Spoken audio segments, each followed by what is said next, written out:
What's up guys, bienvenue sur un nouvel épisode du Evolve Podcast avec Coach Oli.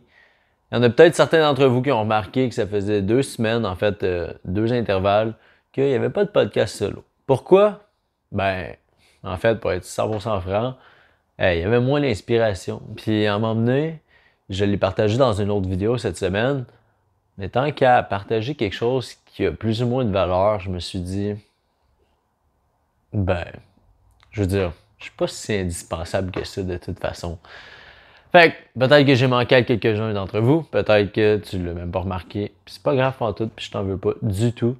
Mais tout ça pour dire que it's part of the game. Il va arriver des moments où dans la vie, il va y avoir moins d'inspiration, ça va être moins motivant. Regarde, concentre-toi sur l'essentiel dans ce temps-là. Focus sur qu'est-ce qui compte réellement. Puis la vie continue. Tu vois, je suis pas mort. T'as repris l'épisode. Tout se passe bien. Fait que, aujourd'hui, je vais te parler d'une expérience que je vais faire très bientôt. Au moment où le podcast va sortir, on va être le 1er octobre. Peut-être que tu l'écoutes plus tard. Mais à partir du 3 octobre, en fait le 2 octobre au soir, je vais être dans un centre à Vipassana, Montebello. À Montebello, en fait, qui s'appelle Vipassana. On va prendre le temps de décortiquer quelle est cette expérience-là dans laquelle je m'engage. Qu'est-ce que ça comporte? C'est quoi mes appréhensions, mes peurs vis-à-vis ça? Et je vais t'expliquer ce que, selon moi, je vais pouvoir en retirer.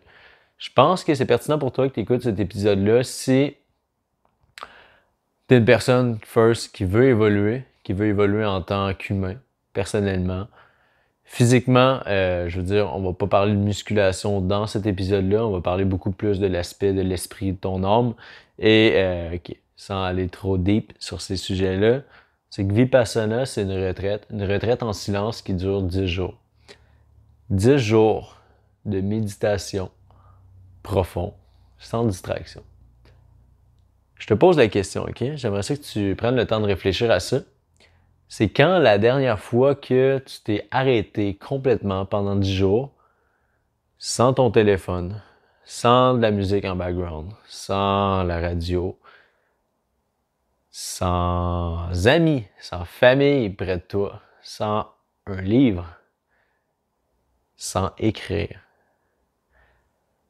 Peut-être qu'au début, tu te dis « Ah, j'ai déjà été capable de ne pas prendre mon téléphone pendant 10 jours. » Si oui, pour vrai, je te félicite parce qu'il y a très peu de gens qui sont capables de le faire. Peut-être qu'ils seraient capables de le faire, mais qui n'ont pas le goût de le faire.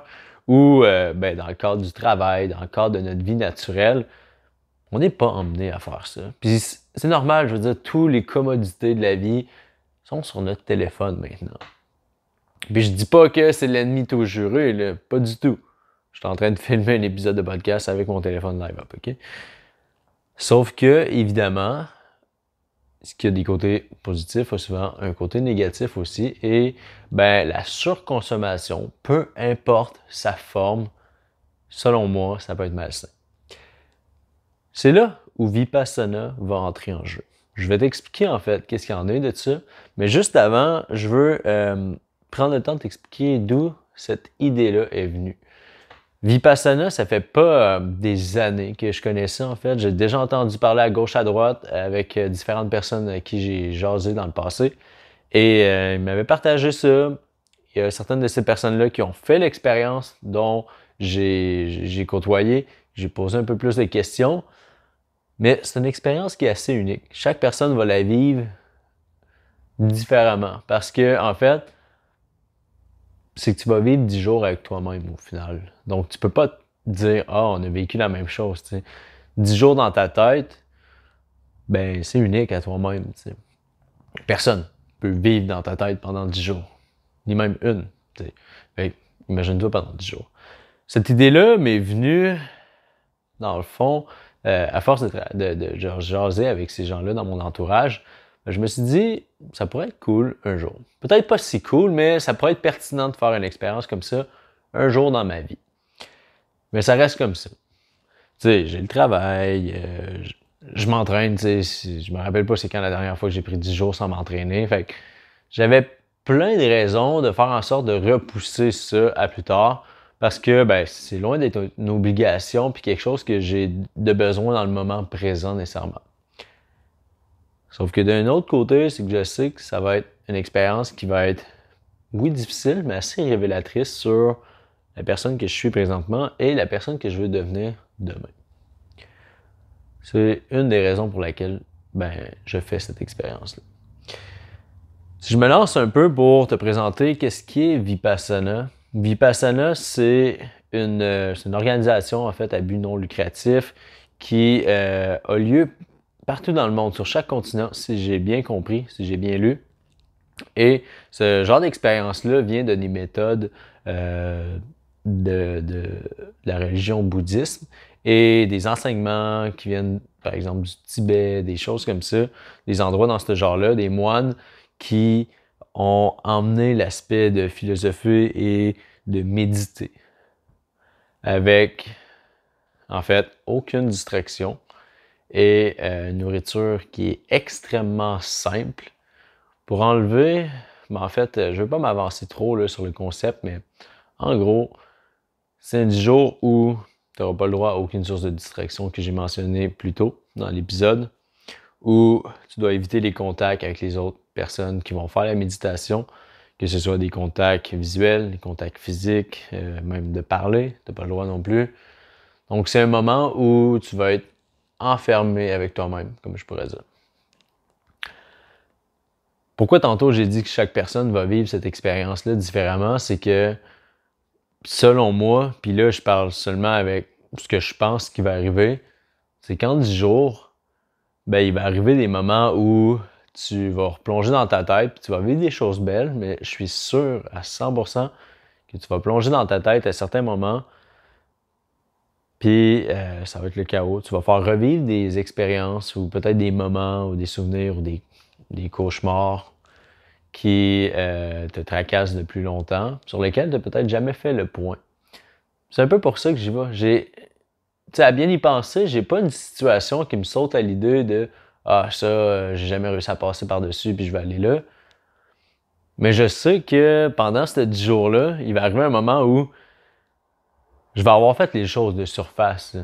Je vais me poser des questions sur pourquoi est-ce que je m'entraîne dans la vie, pourquoi est-ce que je voyage, qu'est-ce que j'aime, c'est quoi le type de femme que je veux dans ma vie, quel type de personne je veux être.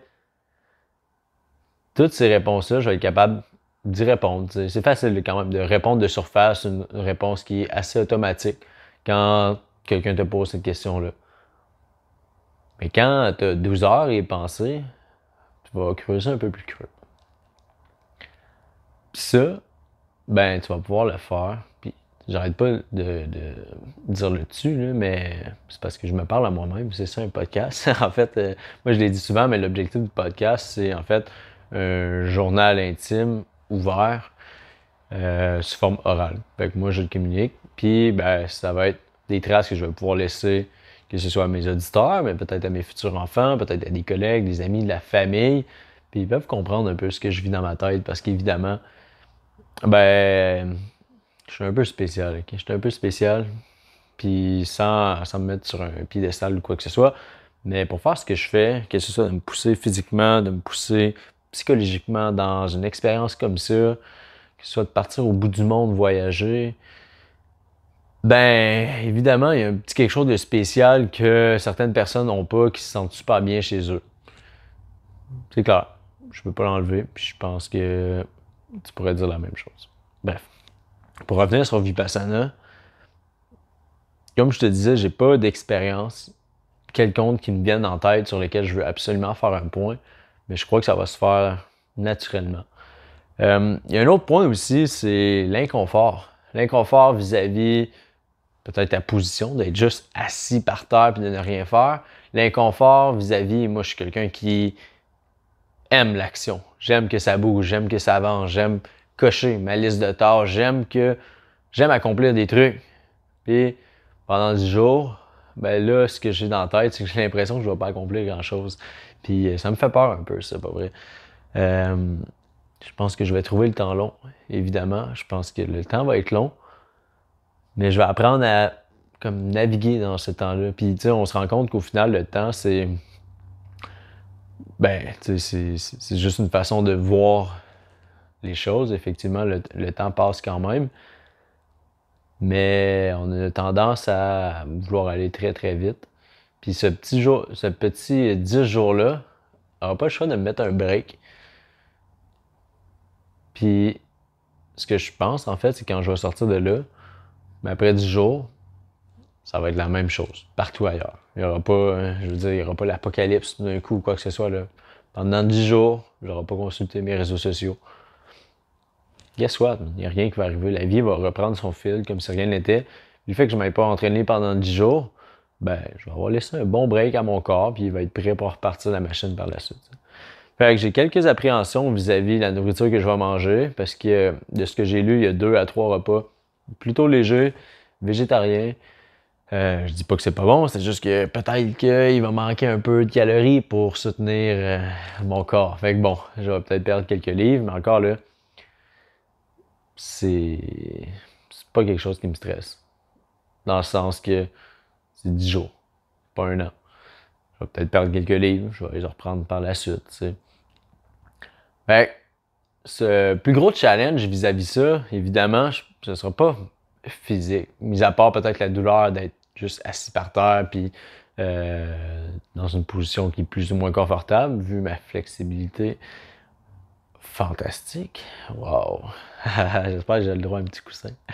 Mais ça va être beaucoup psychologique. Psychologique de rester avec moi-même puis de ne rien faire pendant 10 jours puis de méditer puis d'aller au plus creux, au plus profond de moi en me posant des questions sur ben c'est quoi l'impact que je veux laisser? C'est quoi l'impact que je veux avoir sur les gens près de moi? Ce genre de questions-là, j'ai une bonne réponse dans ma tête. Je sais que je veux permettre aux gens d'évoluer physiquement puis mentalement, que ce soit à travers le sport, l'entraînement physique, et de permettre cette évolution mentale à travers les livres, les connaissances, les podcasts, pouvoir retransmettre ce qui, moi, m'a aidé. Mais encore, il y a peut-être quelque chose que je peux aller chercher qui est encore plus significatif. C'est un peu pour ça que j'y vais. Je fais cette expérience-là parce que je sais puis je suis conscient que il y en a beaucoup d'entre vous qui peut-être n'auront jamais la possibilité de faire cette expérience-là. Peut-être que ça ne te tenterait pas, peut-être que tu ne peux pas te permettre de prendre un 10 jours, que ce soit par rapport à ton travail, que ce soit par rapport à tes responsabilités, si tu as une famille, quoi que ce soit. Je comprends que ça peut peut-être être plus difficile. Je fais cette expérience-là dans le but de pouvoir la repartager par la suite aussi.